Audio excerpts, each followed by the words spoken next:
encore fini de te surprendre en cette année. Parlons des bourses d'études, M. Ametovi. On parlait de comment est-ce que les parents gagneraient en économie, surtout en faisant partir leurs enfants en Inde, mais surtout par votre canal. On veut bien comprendre de quoi est-ce qu'il s'agit. Okay. Parce que l'Inde est aujourd'hui l'une des plus grandes puissances au monde qui, au niveau éducation, est vraiment élevée. Okay. Il y a des professeurs, il y a des docteurs qui font le maximum pour que vous ayez réellement la connaissance. Okay. Et c'est à moins de coût parce que la vie même en Inde est aussi moins chère. Je vais prendre un exemple en fait de calcul rapide qu'on va essayer de faire ensemble, d'accord? Je prends un exemple. Quand vous devez envoyer vos enfants étudier au Canada, vous allez débourser minimum plus de 20 millions. D'accord? Si on veut être, c'est pour l'année? Pour une année, c'est moi si on veut être raisonnable. Une année, d'accord. Okay. Les 20 millions, essayons de voir comment cela peut revenir à un parent qui doit envoyer son enfant en Inde. Si vous devez envoyer votre enfant en Inde, d'accord, la procédure déjà d'admission, de visa et autres, si ça vous a trop coûté, c'est 200 000. L'école qui va prendre en charge l'enfant en passant par mon canal avec les accords qu'on a pu signer avec des partenaires en Inde. En fonction des filières, ça peut varier, mais le maximum par an au niveau scolarité, l'enfant peut payer max 1 million. D'accord. Donc s'il paye 1 million, supposons qu'il va faire 3 ans, il va faire 3 ans pour un bachelor, ce qui fait 3 millions, d'accord? Il paye les 3 millions et une fois qu'il a payé les 3 millions, voilà, quand on calcule billets d'avion et autres, c'est moins de 5 millions. D'accord? Ce qui fait déjà, vous avez déjà 25 millions qui vous restent, que vous pouvez prendre pour gérer d'autres business. Vous avez économisé. Voilà, et en plus de ça, millions. La vie en Inde est vraiment moins chère parce qu'en Inde, on ne paye pas l'eau. L'eau est gratuite dans tous les pays. Et puis bon, un appartement un studio américain, comme on le dit chez nous ici, il va coûter pratiquement 35 000 par mois.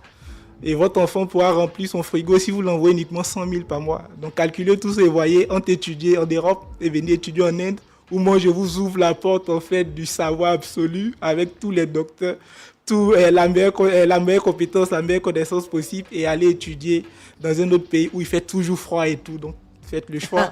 Mais je pense que vous allez le choisir. C'est un petit clin d'œil aussi au climat. Hein. Et je vois des parents qui ouvrent les yeux et la bouche comme ça. Voilà. Eh bien, c'est une réalité. C'est pas du rêve qu'on vous vend. Je pense qu'il est produit lui-même de ce itinéraire-là. C'est pourquoi il est à même de nous l'expliquer. Donc, côté climat, ça va? Oui, côté climat, ça va. Mais actuellement, on est juste dans le temps des hivers, mais c'est vraiment léger comparé au Canada. Et pour revenir sur ce côté clin d'œil et autres, l'année passée, en 2023, j'ai fait partie de mon chef de service, qui était mon chef de service de stage après le BTS. D'accord. Voilà, qui m'a pris dans une entreprise de home technologie que j'ai aidé. Je vous dis, et ce message-là, il va directement aussi à l'endroit de la jeunesse. Ne regardez pas à votre âge pour stopper vos rêves. Parce que mon chef de service, il a 42 ans aujourd'hui. L'année passée, il avait 41 ans. Je l'ai appelé pour dire, chef, il y a une opportunité pour toi pour venir faire le master technologique en Inde. Il dit, sérieux? Il dit, oui. Il dit, comment on fait? Il dit, Joe, envoie tes papiers, GG. Et on a fait la procédure et tout et tout. Je vous dis, actuellement, il est à sa 2e année de master technologique qui est fini d'ici juillet. À 42 ans, avec femme et 2 enfants, il les a laissés pour aller en Inde. Donc, ne limitez pas. Vous êtes trop jeune. Vous avez vraiment... C'est dans la tête. Voilà, hein. c'est de la tête, en fait. C'est une histoire d'affaire de vouloir. Si vous voulez le savoir, laissez le Canada, laissez les États-Unis, venez en Inde, venez acquérir le vrai savoir et après, les États-Unis viendra vous chercher. Ça, c'est très bien dit. Et puis voilà, je vois le Canada et les États-Unis qui te regardent comme ça. Et qu'est-ce qu'il est en train de nous faire là? Mais bon, merci. Quand c'est bon, il faut partager. Après, qualité maintenant d'éducation. Voilà, parce que ça aussi, il faut qu'on en parle. C'est vrai que le parent, il économise bien, mais c'est comment, je veux dire, le volet éducatif, le système éducatif, est-ce que vraiment on reçoit avec toutes les compétences dont on parle? Ah ouais, pour répondre à ça, je dirais oui à 10 000%. Parce que le volet éducatif en Inde est vraiment élevé. C'est élevé à tel point où, juste en un semestre, ce que tu fais, ça dépasse en fait le programme souvent de la licence 2 du master ici. Et souvent, les docteurs sont obligés de stopper parce qu'ils disent que le programme va trop loin. Donc, ils stoppent en fait pour éviter que vous allez trop dans les profondeurs. Mais ce qu'on te donne, c'est des choses que nous, on n'a pas vécues ici. Donc, en un trimestre, on peut faire presque on peut rentabiliser une année de cours. Une année de cours qu'on a ici, oui. Wow. Et avec la pratique surtout, parce que ce n'est pas uniquement de la théorie. Non. Vous avez des labs qui sont bien programmés, bien structurés. Voilà, où vous faites la théorie, la pratique avec les éléments qui vont avec et avec le suivi et la disponibilité des professeurs à tout moment. Ils sont disponibles. À tout moment, tu l'appelles, tu l'écris, tu lui envoies un message. Ils sont disponibles dans les cabines. On n'a pas besoin de prendre audience pour aller rencontrer son docteur. Voilà, parce que les docteurs en Inde, ils sont vraiment humbles.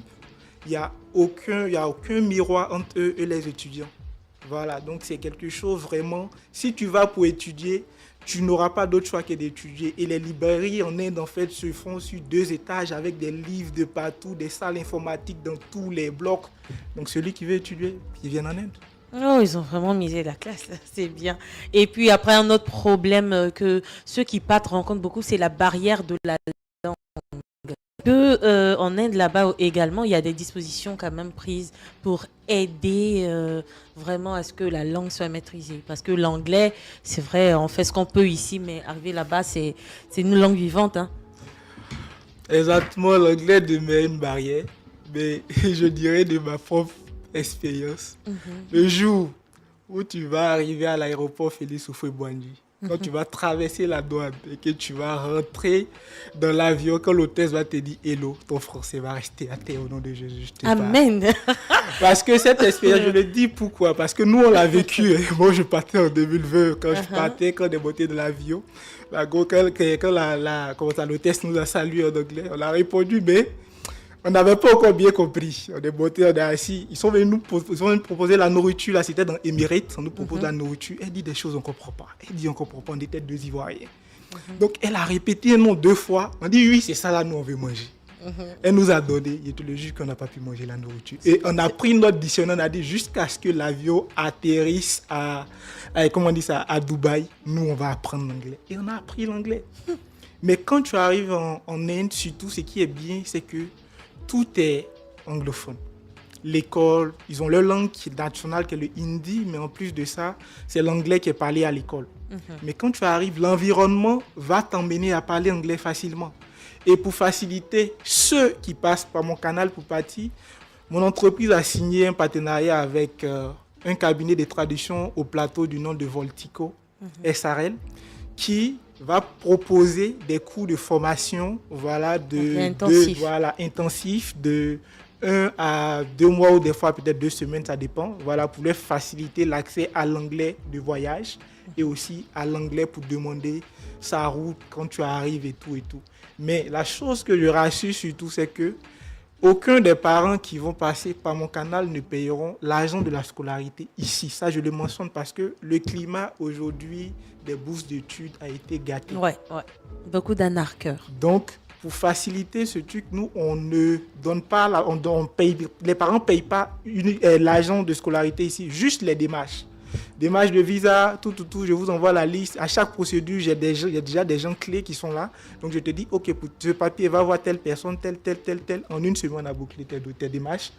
Maintenant, arrivé en Inde, comment je récupère l'enfant? Je l'installe chez moi. Je l'enregistre sur le service d'immigration de l'Inde. À partir de cet instant-là que l'enfant... les parents font venir l'argent par Western Union et je vais avec l'enfant faire son premier dépôt. Et voilà. D'accord, super. Alors ça, c'est forcément qu'on allait s'attarder sur la question de bourse d'études. Comme on a mentionné, c'est un aspect vraiment qui est trop d'actualité. De plus en plus, on veut faire partir les enfants à l'extérieur. On ne sait pas forcément quelle est la voie la plus appropriée. Et puis souvent, on tombe dans beaucoup de choses. Je sais qu'il y a beaucoup de personnes qui sont déçues. Ben voilà, une bonne nouvelle. Voilà, un nouvel itinéraire qui pourrait vous intéresser.